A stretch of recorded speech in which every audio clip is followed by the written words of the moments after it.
ओम नमो भगवते वासुदेवाय। 11वें अध्याय में भगवान श्री राम की शेष लीलाओं का वर्णन। तो श्री सुखदेव जी कहते हैं कि परीक्षित, भगवान श्री राम ने गुरु वशिष्ठ जी को अपना आचार्य बनाकर उत्तम सामग्रियों से युक्त यज्ञों के द्वारा अपने आप ही अपने सर्वदेव स्वरूप स्वयं प्रकाश आत्मा का यजन किया। उन्होंने होता को पूर्व दिशा, ब्रह्मा को दक्षिण, ऊर्ध्वर्यु को पश्चिम, उद्गाता को उत्तर दिशा दे दी। उनके बीच में जितनी भूमि बच रहती थी वह उन्होंने आचार्य को दे दी। उनका यह निश्चय था कि संपूर्ण भूमंडल का एकमात्र अधिकारी निष्प्रह ब्राह्मण ही है।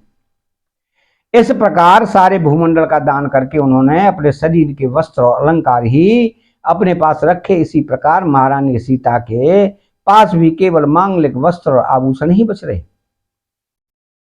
जब आचार्य आदि ब्राह्मणों ने देखा कि भगवान श्री राम तो ब्राह्मणों को ही अपना इष्ट देव मानते हैं, उनके हृदय में ब्राह्मणों के प्रति अनंत स्नेह है, तब उनका हृदय प्रेम से द्रवित हो गया। उन्होंने प्रसन्न होकर सारी पृथ्वी भगवान को लौटा दी और कहा कि प्रभु, आप सब लोगों के एकमात्र स्वामी हैं। आप तो हमारे हृदय के भीतर रहकर अपनी ज्योति से अज्ञानांधकार का नाश कर रहे हैं। ऐसी स्थिति में भला आपने हमें क्या नहीं दे रखा है? आपका ज्ञान अनंत है। पवित्र कीर्ति वाले पुरुषों में आप सर्वश्रेष्ठ हैं। उन महात्माओं को जो किसी को किसी प्रकार की पीड़ा नहीं पहुंचाते, आपने अपने चरण कमल दे रखे हैं। ऐसा होने पर भी आप ब्राह्मणों को अपना इष्ट देव मानते हैं। भगवान, आपके इस राम रूप को हम नमस्कार करते हैं। परीक्षित, एक बार अपनी प्रजा की स्थिति जानने के लिए भगवान श्री राम जी रात के समय छिपकर बिना किसी को बतलाए घूम रहे थे। उस समय उन्होंने किसी की यह बात सुनी कि वह अपनी पत्नी से कह रहा था कि अरे, तू दुष्ट और उल्टा है, तू पराये घर में रह आई है। स्त्री लोभी राम भले ही सीता को रख ले, पर मैं तुझे फिर नहीं रख सकता। सचमुच सब लोगों को प्रसन्न रखना टेढ़ी खीर है। क्यों कि मूर्खों की तो कमी नहीं है। जब भगवान श्री राम ने बहुतों के मुख से ऐसी बात सुनी तो वे लोग का अपवाद से कुछ भयभीत से हो गए। उन्होंने श्री सीता जी का परित्याग कर दिया और वे वाल्मीकि मुनि के आश्रम में रहने लगी। सीता जी उस समय गर्भवती थी। समय आने पर उन्होंने एक साथ 2 पुत्र उत्पन्न किए। उनके नाम हुए लव और कुश। वाल्मीकि मुनि ने उनके जात कर्मादि संस्कार किए। लक्ष्मण जी के 2 पुत्र हुए, अंगद और चित्रकेतु। परीक्षित, इसी प्रकार भरत जी के भी 2 ही पुत्र थे, तक्ष और पुष्कल। तथा शत्रुघ्न के भी 2 पुत्र हुए, सुबाहु और सुतसेन। भरत जी ने दिग्विजय में करोड़ों गंधर्वों का संहार किया।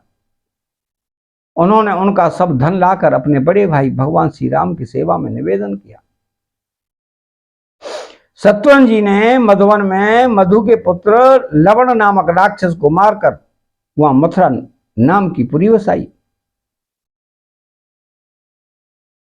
भगवान श्री राम के द्वारा निर्वासित सीता जी ने अपने पुत्रों को वाल्मीकि जी के हाथ में सौंप दिया और भगवान श्री राम के चरण कमलों का ध्यान करते हुए पृथ्वी देवी के लोक में चली गई। यह समाचार सुनकर भगवान श्री राम ने अपने शोकावेश को बुद्धि के द्वारा रोकना चाहा, परंतु परम समर्थ होने पर भी वे उसे रोक न सके। क्यों कि उन्हें जानकी जी के पवित्र गुण बार बार स्मरण हुआ करते थे। परीक्षित, यह स्त्री और पुरुष का संबंध सब कहीं इसी प्रकार दुख का कारण है। यह बात बड़े बड़े समर्थ लोगों के विषय में भी ऐसी ही है। फिर ग्रह आसक्त विषयी पुरुष के संबंध में तो कहना ही क्या है। इसके बाद भगवान श्री राम ने ब्रह्मचर्य धारण करके 13,000 वर्ष तक अखंड रूप से अग्निहोत्र किया। तदनंतर अपना स्मरण करने वाले भक्तों के हृदय में अपने उन चरण कमलों को स्थापित करके जो दंड कवन के कांटों से बिध गए थे, अपने स्वयं प्रकाश परम ज्योतिर्मय धाम में चले गए। परीक्षित, भगवान के समान प्रतापशाली और कोई नहीं है, फिर उनसे बढ़कर तो हो ही कह सकता है। उन्होंने देवताओं की प्रार्थना से ही यह लीला विग्रह धारण किया था। ऐसी स्थिति में रघुवंश शिरोमणि भगवान श्री राम के लिए यह कोई बड़े गौरव की बात नहीं है कि उन्होंने अस्त्र शस्त्रों से राक्षसों को मार डाला या समुद्र पर पुल बांध दिया।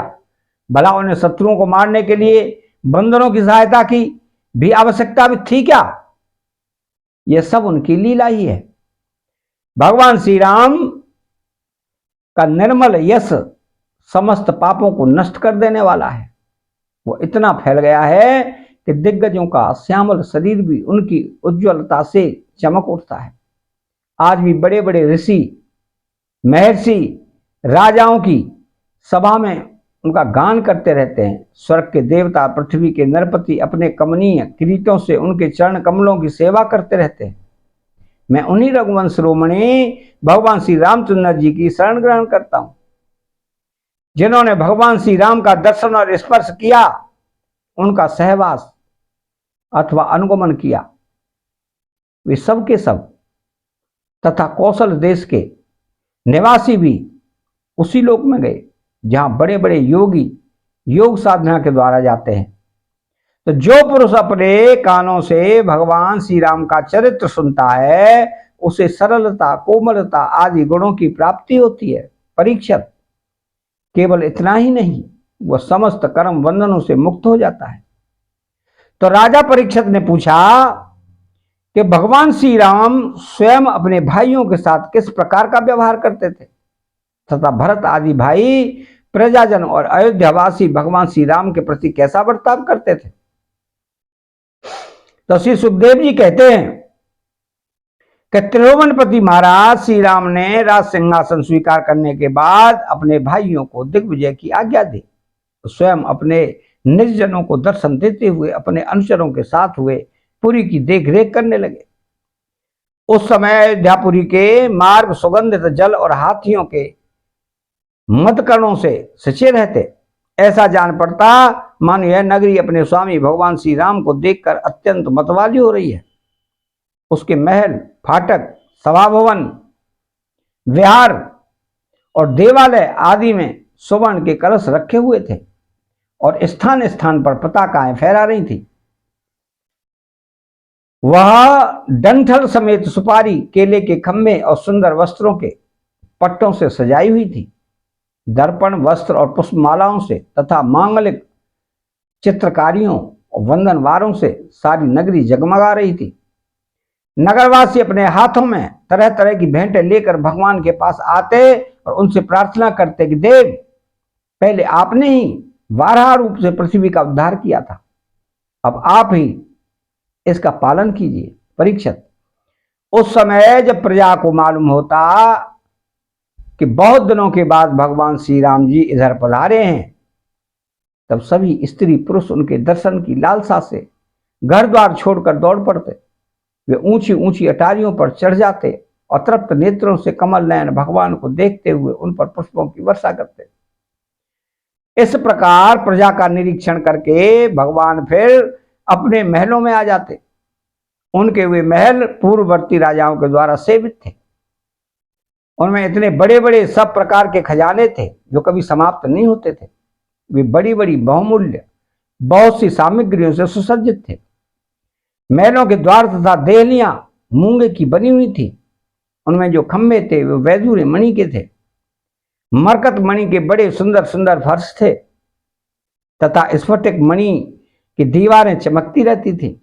रंग बिरंगी मालाओं, पताकाओं, मणियों की चमक, शुद्ध चेतन के समान उज्जवल मोती, सुंदर सुंदर भोग सामग्री, सुगंधित धूप दीप तथा फूलों के गहनों से वे महल खूब सजाए हुए थे। आभूषणों को भी भूषित करने वाले देवताओं के समान स्त्री पुरुष उनकी सेवा में लगे रहते थे। परीक्षित, भगवान श्री राम जी आत्माराम जितेंद्रिय पुरुषों के शिरोमणि थे। उसी महल में वे अपनी प्राण प्रिया प्रेममयी पत्नी श्री सीता जी के साथ विहार करते थे। सभी स्त्री पुत्र जिनके चरण कमलों का ध्यान करते रहते हैं, वही भगवान श्री राम बहुत वर्षों तक धर्म की मर्यादा का पालन करते हुए समय अनुसार भोगों का उपयोग करते रहे। अतः 11वां अध्याय यहां समाप्त होता है। चैनल को सब्सक्राइब करें, बेल आइकन घंटी को दबाएं और कमेंट बॉक्स में श्री राधे कृष्णा जय श्री राम